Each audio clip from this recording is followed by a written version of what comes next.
Shem Abo Wabro Ruho Qadisho Hadalo Shariro Amen. Abund Bashmayo Nef Qadash Moch Tithe Malkuthoch. How many minutes I can speak? No. 10. No. You already used up some time for the introduction. So about 7 more minutes. Yeah. We're very tight. I'm very sorry. Thank you very much. Je dois vous parler en français, si vous voulez. La liberté d'expression et la charia, M. Hansen a bien parlé. J'ai vécu 35 ans dans les pays musulmans, arabes musulmans. J'ai étudié l'islam presque 40 ans. Je suis arrivé ici, j'ai eu le malheur de dire une mosquée en Europe, c'est pire que le nucléaire.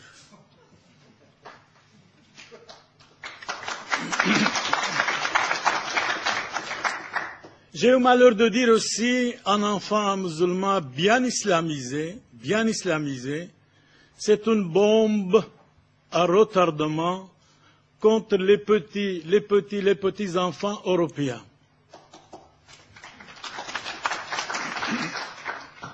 L'égalité des chances ou de malchance, on m'a attaqué, porté plainte contre moi. Le procès a duré presque 6 ans. J'avais 4 avocats. Et heureusement, nous avons gagné. Et les bien-pensants, les journalistes européens étaient fâchés. Pourquoi nous avons gagné? Ils étaient vraiment fâchés. Ils pensaient qu'on va être condamnés. Ils pensaient qu'ils vont fermer notre bouche, c'est-à-dire la liberté d'expression. Je crois que M. Hansen a bien parlé de la charia. J'aime bien aussi parler 2 ou 3 mots encore sur la charia. La charia, c'est contre les athées, les juifs, nos amis juifs, et les chrétiens. قاتلوا الذين لا يؤمنون بالله ولا باليوم الآخر وما حرم الله ورسوله. Combattez, tuez tout homme qui ne croit pas en Allah, c'est-à-dire au Dieu des musulmans. Chapitre 9, verset 29. Chapitre 9, verset 29 du Coran. En ce qui concerne nos amis juifs, le Coran dit, chapitre 31, verset 61, ça, c'est la charia. Qu'ils soient maudits, tuez-les partout où vous les trouverez impitoyablement. En ce qui concerne les malheureux chrétiens, sont des infidèles. Lorsque vous les rencontrez, ou bien tuez-les à point d'en faire un grand carnage. Chapitre 47, verset 4 du Coran. Et ça, c'est aussi la charia. Les paroles de Mahomet, les hadiths. Merci. J'ai étudié l'islam, franchement, pendant 40 ans. Et je sais de quoi je parle. J'ai même, avec un grand historien, Johan Bourlar, il est ici. Nous avons écrit ce dictionnaire historique de l'intolérance islamique.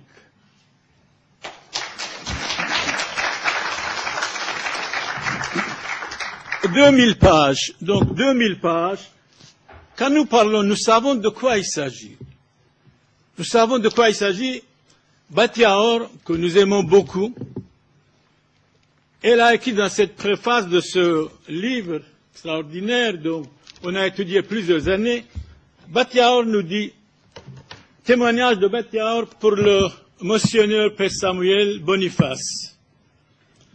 Pour le Père Samuel, mon frère, dans la dhimmitude, nous sommes des dhimmis, si nous voulons ou pas. Mon frère, dans la dhimmitude, qui a ressenti, expérimenté, étudié les souffrances de la dhimmitude et n'a pas eu peur d'en parler au nom des persécutés. Avec mes remerciements pour sa défense courageuse d'Israël, nous aimons Israël, seul pays démocratique en Orient, que les chrétiens ne sont pas assassinés. que les chrétiens sont libres. Tandis que dans tous les autres pays islamiques, les chrétiens n'ont pas la liberté même de vivre d'expression, souvent sont massacrés, insultés, calomniés. Et je peux vous dire, 42 personnes dans ma famille ont été assassinées en 1915. Voilà la tolérance islamique. Nous, dans l'islam, il n'est pas ni paix, ni amour, ni la tolérance. C'est la haine des autres, mais nous devons les aimer. Comme des êtres humains, nous devons les aimer. C'est normal. C'est absolument, c'est normal. Et ici, il y a quelque chose de très intéressant aussi pour notre ami Littmann. En 2010, il y a 400 quand j'ai rencontré, il a dit au nom de Shema Israël, priez sur ma tête.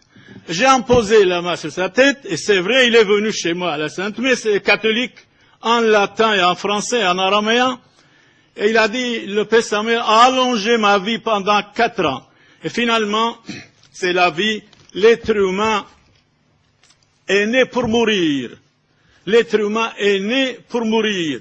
Nous devons être tolérants, bien sûr. Mais la tolérance doit être réciproque. Pour moi, la tolérance, c'est l'âme de l'humanité. Mais en islam, malheureusement, il n'y a pas de tolérance. Il y a toujours la taqiyya. La taqiyya, c'est-à-dire la ruse.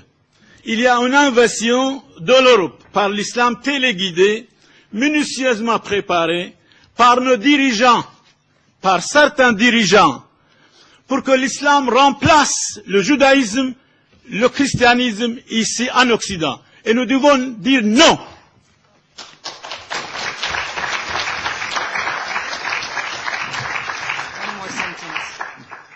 One more sentence. You need to finish very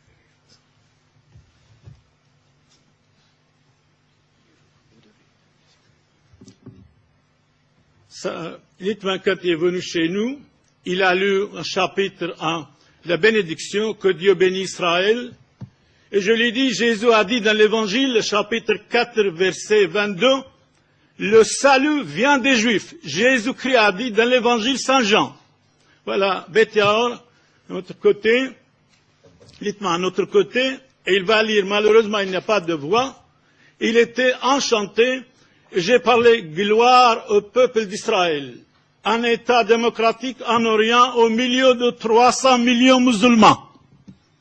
C'est énorme, de 300 millions de musulmans, seul pays démocratique, seul pays que les chrétiens sont libres, seul pays que les chrétiens ne sont pas assassinés, mais malheureusement, les médias occidentaux attaquent injustement tout le temps Israël. C'est honteux.